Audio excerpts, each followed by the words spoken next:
Andrew DiCecco's here. We have a football game on Sunday. Andrew, we've been talking about the draft and the offseason and the free agency and training camp.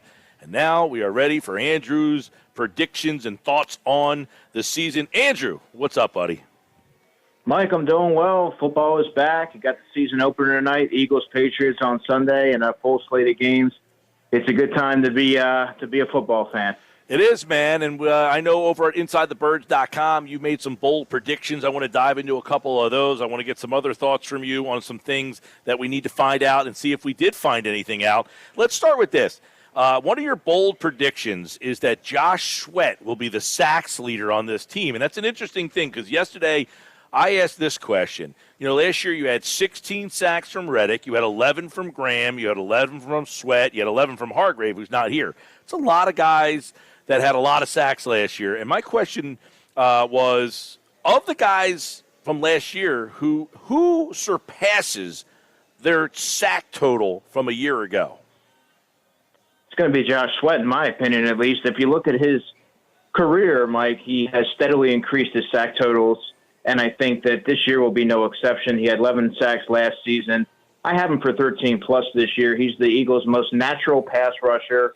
And I think when you look at going into the season, Hassan Reddick with that thumb injury, he's not on the injury report or anything like that, but it's so tough as a pass rusher if you're dealing with something of that magnitude to be able to replicate any sort of success. And he had 16 sacks last year. I just don't know that that's going to be viable. I certainly think that he's going to be in the double digits, probably around 10 or 11. But I think this year you're going to see Josh Sweat really take the mantle as the Eagles' top pass rusher. Just very lengthy, fluid, coming off the edge, and somebody that I think is very much on the ascent as he's 26 years old. And I think that the Eagles have a lot to be excited about with him. Yeah, I know we talked yesterday, and John McMullen brought up Sweat, too. He thinks he's a star. I mean, he thinks he's the most underrated player on this defense. He had 11 sacks last year. You're saying he's going to go over that total. I got guys like Reddick with 16, Graham with 11. We've been talking about how do the Eagles match or create the pressure that they got from last year? Like, does Brandon Graham get 11 sacks or more again? Does Hassan Reddick get 16 or more sacks again? How do they replace the 11 sacks that they lost in Hargrave? Is that something that you're worried about, them getting, I don't want to say 70, but even if you're in the 45 to 50 range, does this team get enough pressure this year? Well, it's certainly going to be difficult for Lightning to strike twice and have the Eagles get 70 or more sacks this season. But that being said, there's plenty of pass rushers to go around on this Eagles defense. And I think that when you add somebody like a Nolan Smith, who's going to play sporadically, but he can get you a handful of sacks. You have Jalen Carter, who's going to be a factor and a force pushing guys out and being disruptive in the passing game. And I also think that you have to take into account that Nakobe Dean is a pretty confident pass rusher, can get to the quarterback. So I think he can double at least the total from your linebackers last season. Granted, you didn't have a whole lot of linebackers that played. It was just T.J. Edwards, Kaiser White, and a little bit of a sprinkling of Nakobe Dean. But I think Nakobe Dean can get you 2 or 3. So it'll come from different places, but I also think that you have a healthy rotation of guys that can come in and out of the lineup, namely Jalen Carter and Nolan Smith. So let's look at that matchup. You predicted over at InsideTheBirds.com that Josh Sweat will be the sacks leader. What do you think about the matchup this Sunday with the Eagles' defensive front against the Patriots' offensive line? Yeah, the Patriots' offensive line should be concerning if you're a New England fan. I think that their right tackle, Riley Reef, not being in the lineup, is a significant loss. Calvin Anderson starts for them. And then at right guard, I think that there's a little bit of an opportunity for them to susceptibly, have trouble defending the Eagles' pass rush, the tidal wave that they're going to throw at them, so to speak. And I think that the Eagles should be able to get to Mac Jones. I'm not exactly sure, Mike, how apt the New England Patriots are going to be to throw the ball. I think if they were to do so, it would be quick hitters, knowing the Eagles' pass rush arsenal that they have. Maybe try to exploit the secondary or the linebackers and the safeties with tight ends Hunter Henry and Mike Gesicki, and try to really throw at linebacker Zach Cunningham. That's really not his forte, pass coverage. But I think you're going to see a heavy dose of Ramondre Stevenson to try and combat what the Eagles are going to throw at you from an aggressive attack-style pass rush. And they're going to try and wear down that undersized linebacking core and try and get to that third level and make the safeties come up and make the play. You mentioned safeties, Reed, Blankenship. You predict that he'll be the interceptions leader. One of the things we talk about is they lost the interceptions leader from a year ago. The league's interceptions leader, Chauncey Gardner-Johnson, led the league in interceptions, and he missed 5 games. So I guess the question is, who replaces those turnovers in the secondary? I don't know if Blankenship gets 6, but is he a guy that's a candidate? He certainly could. It's going to take a group effort to sort of manufacture that amount of turnovers. And I think that when you look at Slay and Bradbury, I'm not sure how many quarterbacks are going to be willing to take those shots. So I think you're going to see a lot of teams looking to exploit the middle of the field where you have a lot of pretty much a contingent of safeties that I wouldn't necessarily consider to be really adept in pass coverage. They can certainly do it, but that's not their primary skill set, right? So I think when you look at Reed Blankenship and if you're a quarterback, you're going to try and throw his direction. But I've always said this, what Reed Blankenship lacks in pure athleticism and those tantalizing traits, he more than makes up for with his instincts and his diligence in the film room. He always seems to be at the right place at the right time. Got his hands on a lot of footballs in training camp and intercepted Deshaun Watson multiple times. Also intercepted his own quarterbacks as well. He just is a very heads-up football player. So I think that the opportunities are going to certainly come his way, and I think he's been one to capitalize. So he'd be my pick. Andrew DiCecco, Football at 4 here on the Sports Bash. You mentioned Gesicki and Hunter Hurst, Hunter Henry, excuse me. I'm thinking of Hayden Hurst out in Cincinnati. The tight end situation for this particular game. I said there, Gesicki, an athletic, fast, can almost be a slot guy, and Henry, another good receiving tight end.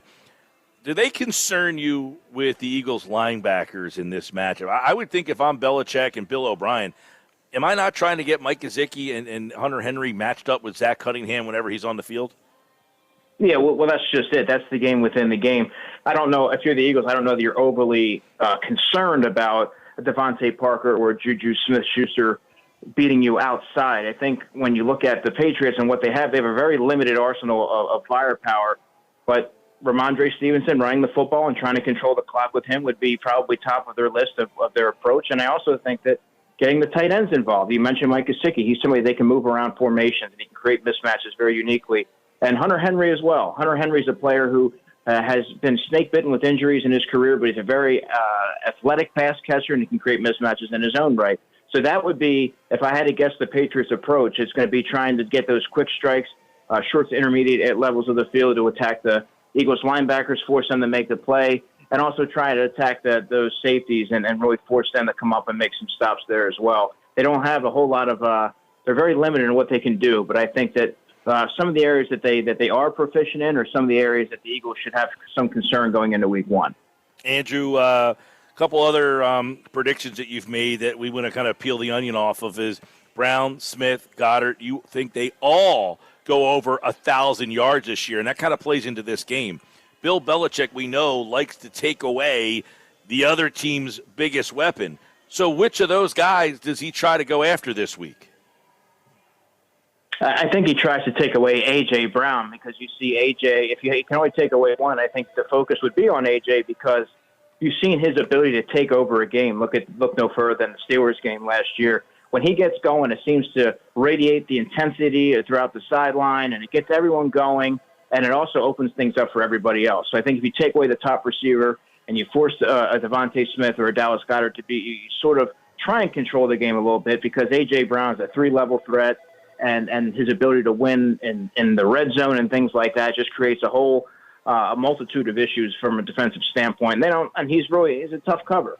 I think Dallas Goedert is probably going to be the beneficiary because I think they're also going to try to bottle up Devontae, and Dallas Goedert is going to be somebody who I think is going to get a ton of targets in this game, work in the middle of the field, threatening the seam. He's really athletic. He's a good red zone target, and I think that if you look at last season before that injury in November, that shoulder injury, he was on target to have 1,000 yards, and I think this is the year where he becomes the unequivocal third tight end, top 3 tight end in this league, arguably 1 or 2 depending on how you view Mark Andrews. But I think this is where Dallas Goedert earns that national recognition because the rapport is there with Jalen Hurts, and I think the opportunity is certainly going to be there with teams looking to take away the top 2 wide receivers.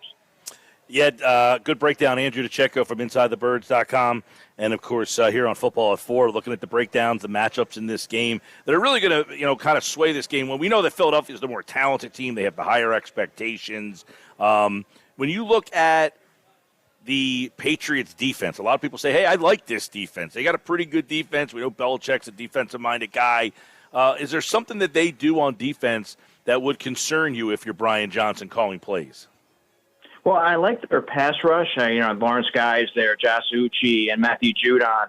And those are, when you're looking at week one, you see a lot of sloppy play. It kind of unfolds like a boxing match, two teams really trying to fill each other out. You have an amalgam of personnel that necessarily they maybe didn't play with each other much either in the preseason, or there are just a lot of new pieces trying to come together. So you're sort of finding your way, and it generally turns out to be like a sloppy affair, a closely contested game. But I think that's kind of how I envision it. I think New England has a good pass rush. They can bear down on the Eagles' offensive line. Remember, Cam Jurgens is a new starter there. So you got to get that continuity down. So there could be some early hiccups there.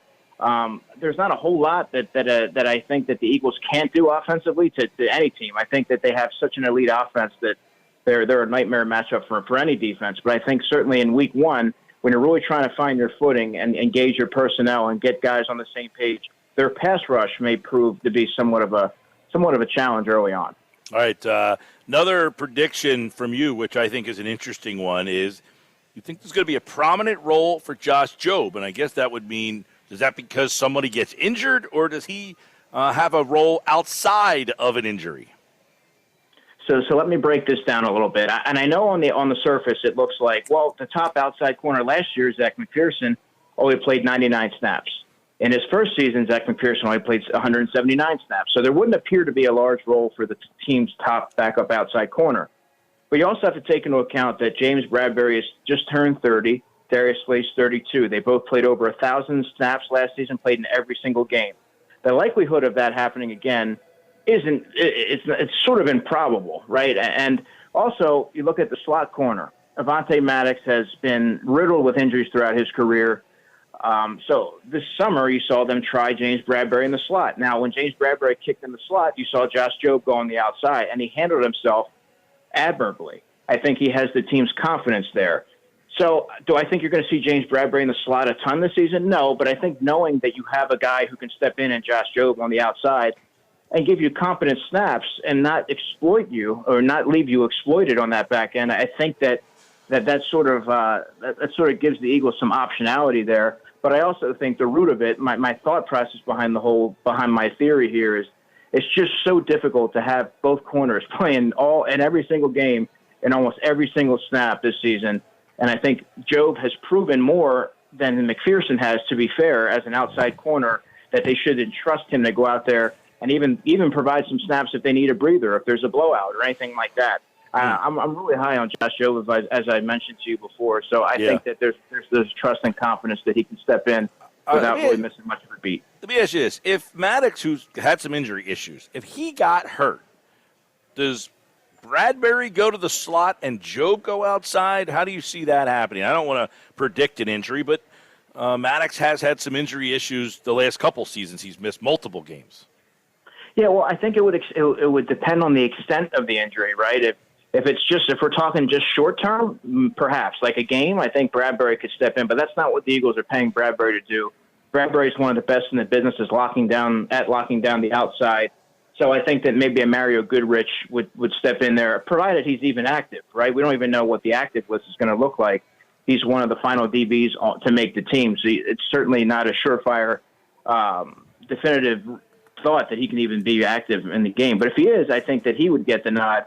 If it's for an extended period of time, probably him, or if they were not comfortable with him, you might look to see if they can get a veteran in there to do that. But I certainly think that Bradbury can step in a pinch and do that, but that's not what he's really here to do. So I think it'd be interesting. Yeah, no, I mean, I think there was a time in training camp, I guess they moved him into the slot for a day or two or something. Because Maddox is generally – last year I think he missed 4 games here, and then he came back and he got hurt again. So of the guy, and you mentioned it, Slay and Bradbury, they're not getting younger. So, and they made it through the season healthy the whole year last year. So I think you do have to have some concern about their health getting through a 17-game season. We're talking with Andrew DiCecco, the game on Sunday, of course, 425, looking at some of the matchups and some of the predictions that he has for this team. And obviously, I think everybody's wondering what the running back room is going to look like. If you asked me at the start of training camp, I would say, look, if healthy, Rashad Penny's the most talented, physical, specimen that they have at running back.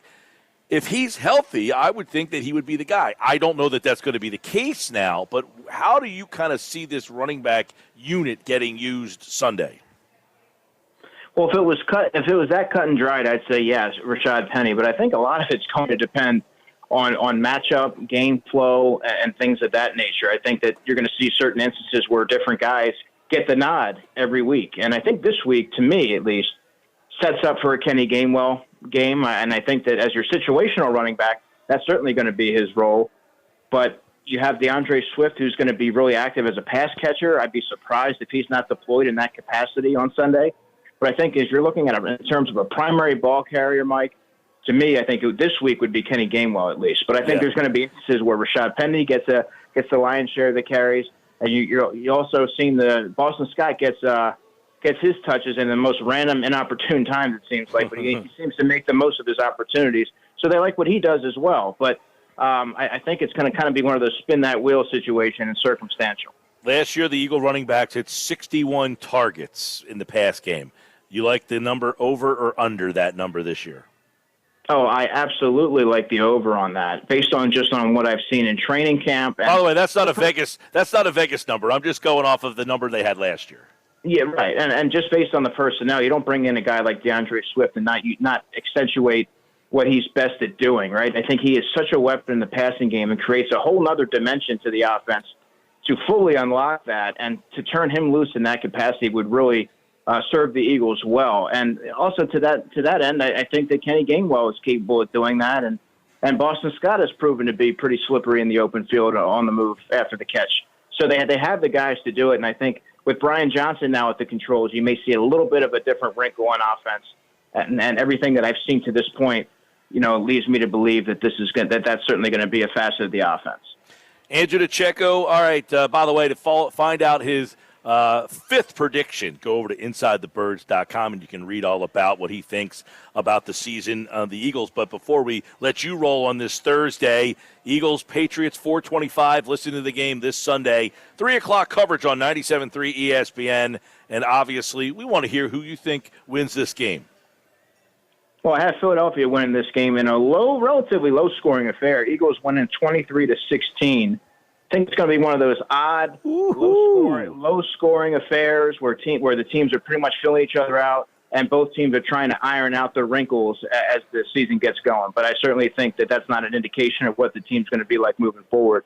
I think you're going to see them become the force that they were last season in the coming weeks. Nice. All right, 23-16. By the way, Scott Grayson was on Tuesday's show, and we were talking about Vegas, baby, for the Super Bowl. So we hope to have you back out there, hope to hang out in Vegas, and we hope to have the Eagles back in Vegas this year. But hopefully, regardless, Super Bowl in Vegas this year. Let's see if the Eagles, it all starts on Sunday. And it's good to have you back for another season, my friend.